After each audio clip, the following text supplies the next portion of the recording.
everybody. Patrick Clark here with Berkshire Hathaway Home Services, getting ready to watch part 3 in my interview series with Leo Zuniga. He is a lending partner of mine out of my BNI chapter.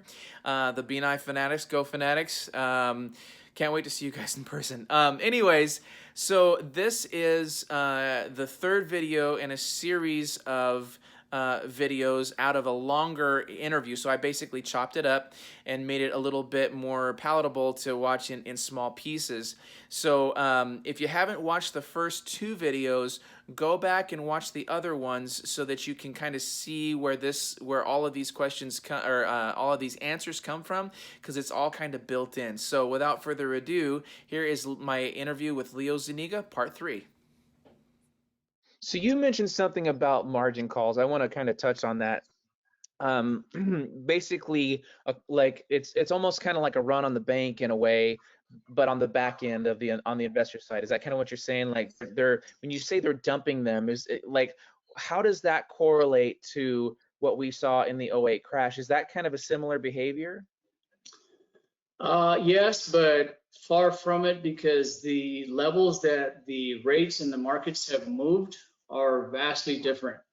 I don't have, I wish I could, maybe I can send you one and you can post it later, but you can see the activities of what the market has done with respect to the bond, which is what we watch very heavily. And even though the bonds are coming down, rates have not generally come down or followed suit. Now, you also, have heard in the news that the Feds are putting together this stimulus package to try and create liquidity and push into the bond market so that not so much impact is taken.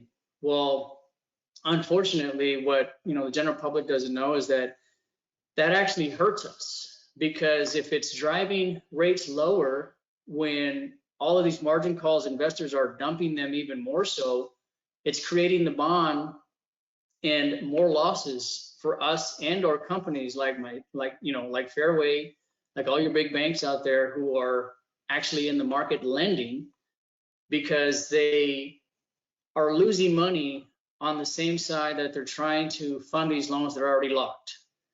Now, again, I can get into a very high level conversation on this, but if we get into hedging and we start, trying to explain what we're doing when a loan is locked.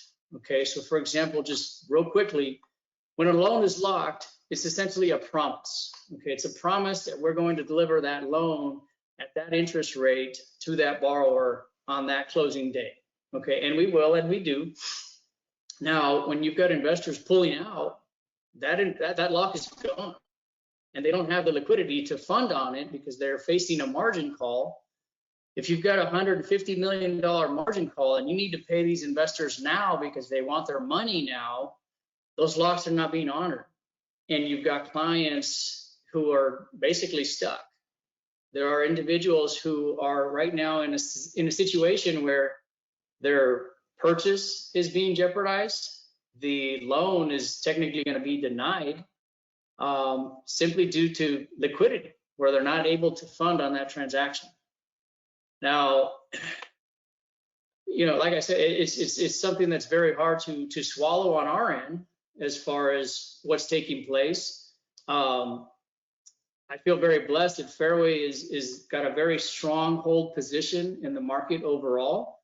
Financially, we're very sound, so we haven't been hit with any of these margin calls or anything that's affecting us directly as a company. But we're seeing companies close their business doors. We're seeing companies making announcements that they're suspending all of business because they can't continue.